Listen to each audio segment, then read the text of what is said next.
안녕하세요. 이번 시간에도 우리 수요 인문학 주식 코너입니다. 이명호 박사님과 함께하고 있는데요. 오늘 주제는 어떤 건가요? 오늘 주제는 좀 의외인데 대의명분의 중요성입니다. 예? 그런 말 하실 분이 아닌데? 내가 이런 말 할 사람이 아닌데. 이런 말 하실 분이 대의명분은 중요하지 않다 이럴 것 같은데. 나는 잘났고 일반 사람은 안 그러니까가 아니고 모든 사람의 입장에서 내가 아니라 함께 싸우는 거잖아. 그러니까 함께 얽혀야 돼. 사면초가 때 말씀드렸지만 나는 싸울 의지가 있을 것 같은데 저쪽이 싸울 의지가 없을까 봐 겁먹게 되는데 사람은 이게 내 생각이 맞다가 아니고 다 그런 마음을 먹게 된다는 거예요. 자기밖에 모르니까. 예. 그래서 우리 모두가 적과 함께 싸울 수 있는, 이번엔 도망가는 게 아니고 거꾸로 공격할 때 정말 우리 모두가 열성을 가지고 이 전쟁에 달겨들 것인가를 확인하는 방법은 대의명분밖에 없어요. 만약에 우리 장군님을 위해서 저 성을 점령해서 공주를 납치는 좀 그러냐. 하여간 뭐 찾아오겠다. 해야 된다. 그러면 다들 좀 불안할 거 아니야. 네. 나는 뭐 착하니까 괜찮은데 과연 할까? 쟤는 지금 투덜거리고 있지 않을까? 내가 이것 때문에 죽음을 각오해야 돼? 이런 거잖아. 그럴 것 같은 믿을 수가 없잖아요. 네. 그런데 이 전쟁에서 승리하지 못하면 우리 모든 가족은 다 몰살이고 우리나라는 사라진다. 그러면 누가 생각해도 뭐 아주 정말 그 정신병자 같은 겁쟁이 말고는 싸워야 된다는데 동의하고 있을 것이며 우리가 돌격할 때 함께 나갈 것이며 뒤로 도망가는 놈이 있으면 같이 벌할 것이다 라는 확신을 가지게 되는 거죠. 그래서 대의명분이라는 거는 어떤 그 무슨 이렇게 명분이 아니고 예. 굉장히 현실적인 문제로서 전쟁에서의 대의명분은 중요하다는 거죠. 그럼 좀 전쟁에서 대의명분이 좀 만약 좀 부각됐던 사례가 있나요? 가장 많이 쓰는 방법은 다 선제 공격이지. 제가 나를 먼저 쳤다.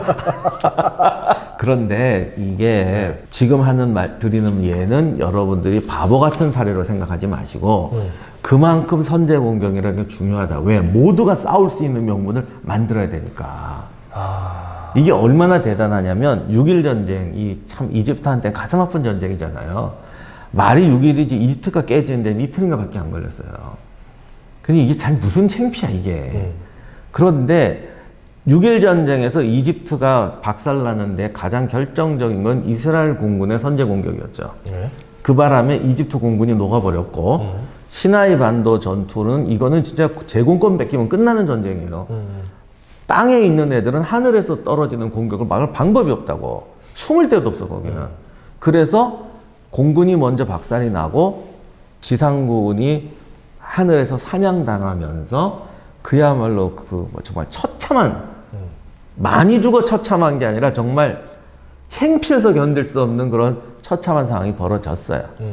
그러면 이집트는 왜 이스라엘한테 선제 공격을 당했느냐?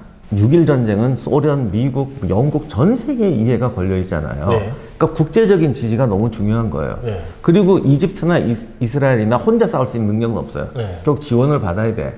그래서 당시 나세르 대통령이 이집트가 명분을 가지려면 국제적인 지원을 받으려면 선제 공격을 당해줘야 된다. 네가 나 때렸지? 그러니까 때린다. 그 작전이 뭐냐면 전차나 이런 걸 국경에 딱 모아놓으면 예. 이스라엘은 초조할 거 아니야.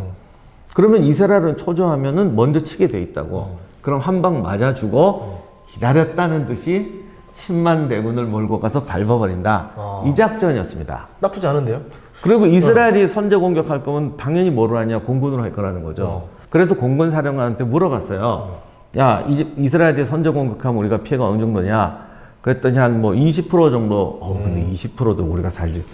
전력의 5분의 1이 날아간다는 그렇죠. 거냐? 그리고 병사들의 생명을 생각하면 이게 어디 할 소리니까만은 세긴 세네. 전쟁이라는 거는 그만큼 잔혹한 거예요. 그래서 20% 정도 희생이 날 겁니다. 그랬더니 그 정도면 감수할 수 있다. 이길 수 있다. 이렇게 이제 정말 냉담한, 냉혹한 또는 리얼한 결정을 내립니다. 네. 그런데 이 보고가 거짓말이었어요. 당시 이집트 공군은 선제 공격 당하면 한 80%, 100% 깨지게 돼 있는 상황이었는데 이게 독재 국가가 이게 나쁜 거지. 그래서 그 헛된 보고를 믿고 시나리오대로 갔더니 와서 100%로 끝내버린 거죠. 이렇게 되니까 육군까지 100%로 끝나버린 거죠. 그러니까 뭐 싸움으로 치면은 한 대 맞으면 내가 좀 아프겠지만 너가 먼저 나 친 거야. 그렇지. 이러면서 이제 서로 이거야 쌍방 이거야 했는데 하려고 맞고 기절한 거네. 그래. 산탄총으로 갈긴 거죠. 그런데 더 웃기는 거는 예. 4차 중동전 때 예. 그때는 또 이스라엘이 선제 공격을 맞자고 그랬어요. 3차 중동전 해보니까 자신 있다 이거지. 그리고 자기들도 국제여론이 귀찮잖아. 예. 그러니까 이제는 우리가 세니까 한 방 맞아주자. 어. 그리고 이 지긋지긋한 그 비방에서 벗어나서 우리가 맞아서 공격한다고 하자. 그래서 맞았다가 이스라엘 망할 뻔했잖아. 하루만 더 패전했으면은 이스라엘이 지워질 위기까지 겪었어요. 그러면 오늘 얘기가 대의명분이 중요하다는 게 아니라 선빵이 중요하다 아닌가? 뭐 같은 얘기입니다만 결국은 대의명분이라는 것이 네. 이건 다 실패 사례만 들었는데 네. 오죽하면 20%의 희생을 감수하고서라도 대의명분을 얻으려고 하겠느냐. 이 사람들이 무슨 성리학자에서 그런 것이 아니라 실전에서 대의명분은 이렇게 중요하다.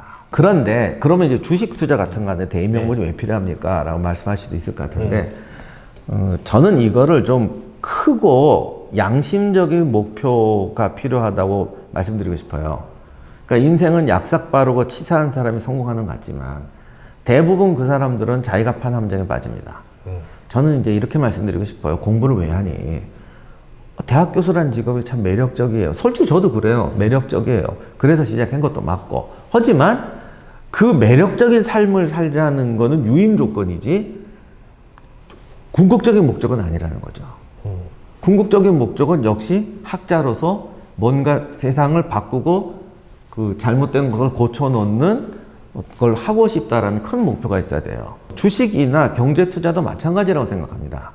많은 분들이 뭐 이제 나이 들어서 성공한 분들이 내가 그냥 돈만 많이 벌면 되는 줄 알았는데 그게 아니라 이제 뭐 인생에 뭐 이런 걸 해야겠다라고 깨달았다고 하면은 다 듣기 좋은 소리. 그러니까 옛날에는 나를 위해 살았는데 이제는 뭐 좀 남을 위해 살아야겠다 이런 거로 생각하시는데 솔직히 그분들 그게 아닐까. 왜?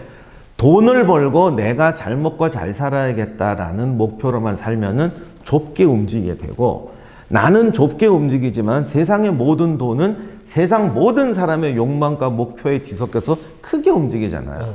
결국 좁게밖에 못 보게 돼요. 그래서 야가 빠진 사람은 처음에는 성공하는 것 같지만 나중엔 스스로 함정에 빠진다는 게 그렇게 보니까 성장하면 성장할수록 언젠간 넘어질 확률이 더 커지는 거야. 제가 이제 주식 투자하면서 느꼈던 게 예전에 코로나 때 그러니까 코로나로 사람들이 막 죽어가고 되게 안 좋은 상황이었는데 코로나 수혜주를 찾아서 막 돈을 벌겠다고 했던 사람들이 있었어요. 어떻게 보면 뭐냐면 결국 사람들이 많이 죽고 다쳐야지만 돈을 버는 투자인 거예요. 아, 이건 너무 좀 아닌 것 같다. 그랬었고 최근에 보면 또 이태원 사건 났었는데 그 사건에서 수혜주 찾아서 돈 벌겠다고 좋다고 또 하는 사람들이 있는 거예요. 그러니까 아, 이렇게 하고 돈을 버는 게 과연 옳은 걸까? 뭐 돈을 버는 거를 떠나서 대의명분에서는 좀 없는 거잖아요. 생각해보면 이런 거거든요. 제가 이 기업에 투자하는 거는 이 기업이 그 투자를 받아서 더 사업이 잘 되고 그러면 사업이 잘 되면은 사회에 더 많은 공헌을 해주는 기업들 그런 기업들에 투자를 하는 게 좋지 않을까. 저도 뭐 한국에 투자하고 이렇게 하는 이유도 뭐냐면 대한민국이라는 경제가 더 발전할 거에다가 이제 어떻게 보면 돈을 걸고 그거를 바라는 사람이다 보니까 좀 투자라는 것도 대의 명분을 생각하셔 하시면 좋을 것 같아요. 특히 하나의 기준을 정하시면 될 것 같아요. 내가 내 자녀한테 줄 주식이라 생각하고 투자를 하시면 대의 명분이 자동적으로 완성된다 싶을 것 같아요. 내가 우리 자녀한테는 이 주식을 못 사줄 것 같다. 나중에 아빠 이 주식은 뭐예요? 뭐 어떻게 돈을 버는 기업이에요? 했을 때 차마 말할 수 없을 것 같은 기업이면 안 사주는 게 낫다. 나도 이런 기업에는 안 투자하는 게 더 낫지 않을까. 이런 생각을 좀 해봅니다. 갑자기 오늘은 주제가 좀 도학적인 설교 같지만 도학적인 설교가 아니고 정말로 인생은 내 눈앞의 것을 보고 쫓아가면은 성공을 빨리 하는 것 같지만 결국은 자기나 말씀하신 대로 자기 가족을 파멸시켜요. 반드시 되돌아옵니다.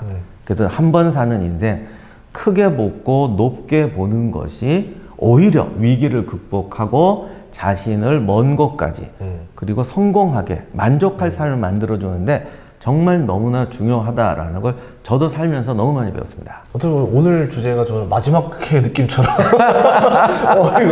되게 뭐 뭉클하네요. 아, 예, 알겠습니다. 예. 또 모두가 똑똑한 투자를 할 때까지 이문학 주식 많은 시청 바라겠습니다. 감사합니다.